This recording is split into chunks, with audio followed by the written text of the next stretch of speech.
listening to Skeptoid. I'm Brian Dunning from Skeptoid.com. The Swedish Ghost Rockets. It began in early 1946 with a report out of Finland of something streaking across the sky at a high altitude. Soon more stories came in of similar sightings from Norway, and even more from Sweden. 1946 had become the year of what we now call the Swedish Ghost Rockets, unexplained bright objects moving across the sky, during both the day and night, frightening and confusing eyewitnesses. Some say fragments were recovered, and others say the objects were tracked on Swedish Air Force radar. At least one was said to have crashed into a lake, though nothing was ever found. Today, we're going to follow the history of this story and see if we can solve what might have been in the sky that resulted in today's popular UFO legend. Reports of the number of ghost rocket sightings range from a few hundred to 2,000, and reports of radar traces from 0 to 200, though given that radar was still in its infancy in 1946, we can't responsibly claim to learn much from that. The difficulty in estimating the scope of the phenomenon comes from the fact that there was no central logging of reports at the time, and the numbers we have today come from authors, more often than not, UFO authors who tend to take an exaggerated or sensationalist perspective, making estimates based on adding up the claims from previous authors and contemporary reports. So, in fact, there's no reliable estimate of how many individual ghost rockets were seen. From surveying all the literature, though, it does seem clear that it was a relatively large number, at least in the dozens and possibly in the hundreds, spread over the year 1946, peaking in mid-August. Despite all this apparent activity, there is only one known photograph. It's the one you see on Wikipedia and elsewhere online. It's a white streak up in the sky, which could be anything. At the height of the phenomenon, the United States sent two high-ranking officers, Air Force General Jimmy Doolittle and Army General David Sarnoff, to Stockholm to see what they could find out.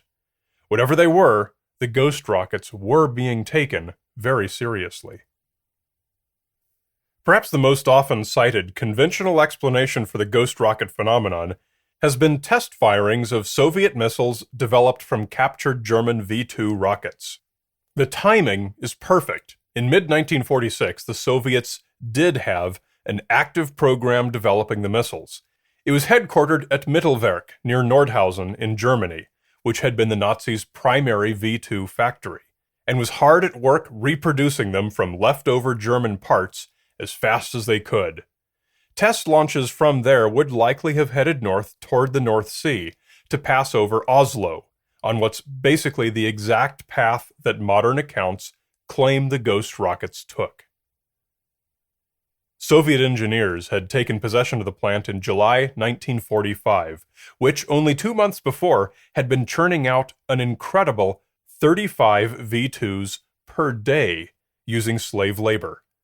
The Soviets' goal was to restore V-2 production and achieve up to 30 test launches per day. In October 1946, just over a year after their arrival, a year which incorporated the entire time frame of the ghost rockets, the Soviets closed the plant in Germany and moved their entire V-2 program to a new facility near Moscow. Given these facts, it sounds like Soviet V-2 test launches in the summer of 1946 are a dead ringer for the ghost rocket reports. From the beginning, that the ghost rockets were Soviet-launched missiles developed from German V-2s was the default assumption in the world press.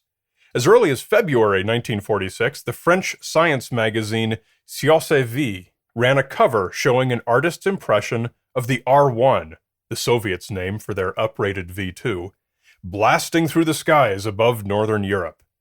In the United States, Collier's magazine said, "Scandinavian countries have reported mysterious rockets and lights knifing their skies. They are the Russian stepchildren of the V-1, which devastated London. But instead of a range of 160 miles, these have a range that carries them across the pole, from Europe to a target area in Siberia." The French newspaper Le Monde said, "Another of these flying bombs has been seen by Lieutenant Lennart Nackman from the Swedish Territorial Army Staff. According to experts, the hypothesis of meteors is absolutely excluded."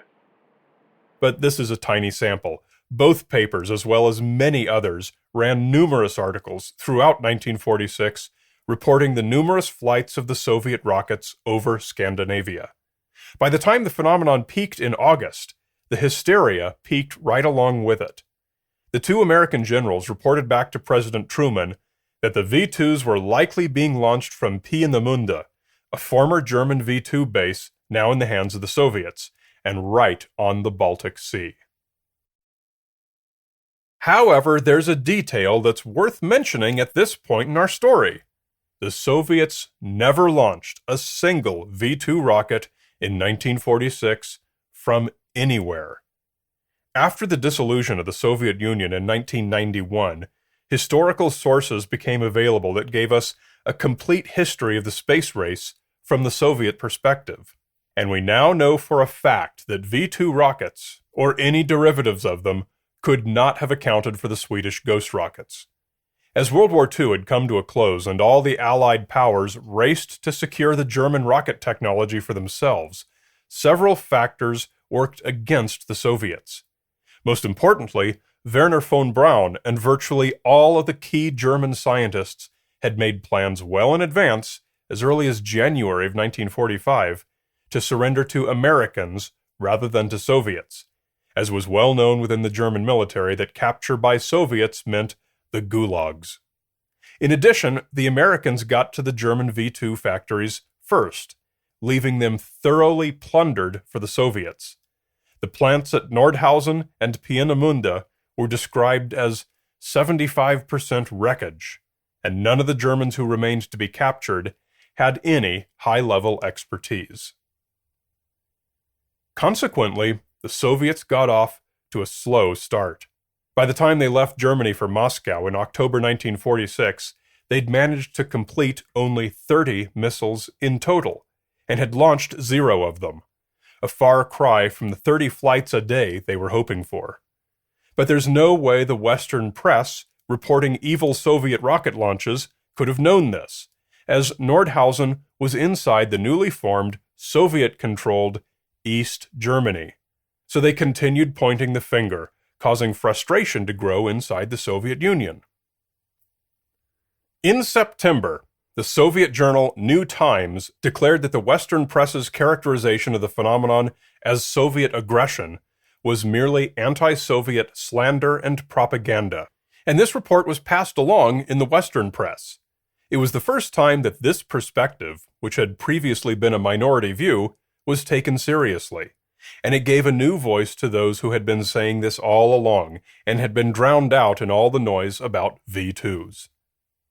Virtually overnight, the tone of reporting changed.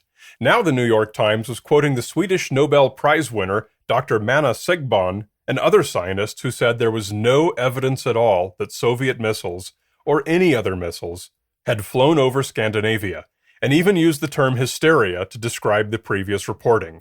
One quoted scientist said, "I myself examined one reported to be such a missile and found it was a meteorite. I am very suspicious about the existence of any such thing." The nature of the ghost rockets phenomenon changed again, this time for good, a few months into 1947, when a private pilot in Washington state named Kenneth Arnold saw something unidentified, and it was reported in the press using a brand new term that launched an entire genre: a flying saucer. UFO authors lapped up the word ravenously and applied it to anything and everything they could, including the Swedish ghost rockets. From then on, there ceased to be much scholarly writing or research into the phenomenon, and it became relegated almost exclusively to the realm of UFO books. It was almost always described with something of a crackpot tone that presumed the rockets were alien spacecraft, and that they had always been regarded as such from the beginning, a significant rewriting of history. So, what were the Swedish ghost rockets? As is the case with so many stories, the best answer is that we don't know. We do know that the peak of reports from August 9 to 11 was during the peak of the Perseids meteor shower on August 9 to 14. So it's a certainty that some of the reports were misidentified shooting stars. We also know that since neither Norway nor Sweden were bombed during World War II, with very few exceptions, most of the population had never seen high-altitude contrails before, and were unfamiliar with them. However, contrails suddenly began to appear overhead with the rise of post-war air commerce, and with the Americans' new use of high-altitude B-29s for reconnaissance over northern Europe. And we now know for a fact that these contrails were responsible for some percentage of the ghost rocket reports. On August 26th, the U.S. Naval Attaché in Stockholm issued a memo, Report R-334-46, classified top secret, speculating on the cause of the ghost rocket reports in Sweden. Sweden may be experimenting with rockets, but is concealing the fact and encouraging belief that rockets of foreign origin are being launched over Sweden, with civilian observers reporting jet fighters, contrails, and meteors as rockets. And very importantly, the memo also went on to note, to date, no U.S. military or naval personnel in Sweden have seen any fragments, photographs, radar tracks, points of impact, or other evidence of any kind to prove that guided missiles have actually been seen over Swedish territory. No fragments, no photographs, no radar tracks, no evidence of any kind. What was in the sky over Sweden in 1946 were streaking contrails during the day and the peak of a meteor shower during the night. Combined with mass international paranoia over the rise of the Soviet Union and their frightening work on ballistic missiles, scarcely anything else was needed to trigger one of the most famous years in the history of ufology. Might new evidence surface one day proving there was something more to it? Certainly it may. But until it does, the ghost rockets will likely remain mere phantoms.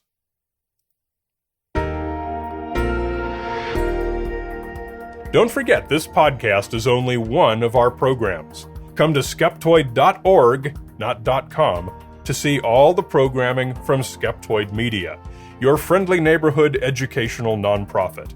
We have video series in addition to the podcast, and also full-length documentary films that are freely available online to educators and to the general public. So please enjoy all our free content. And if you do, consider becoming a supporter. Just come to Skeptoid.com and click Go Premium. You're listening to Skeptoid, a listener-supported program. I'm Brian Dunning from Skeptoid.com.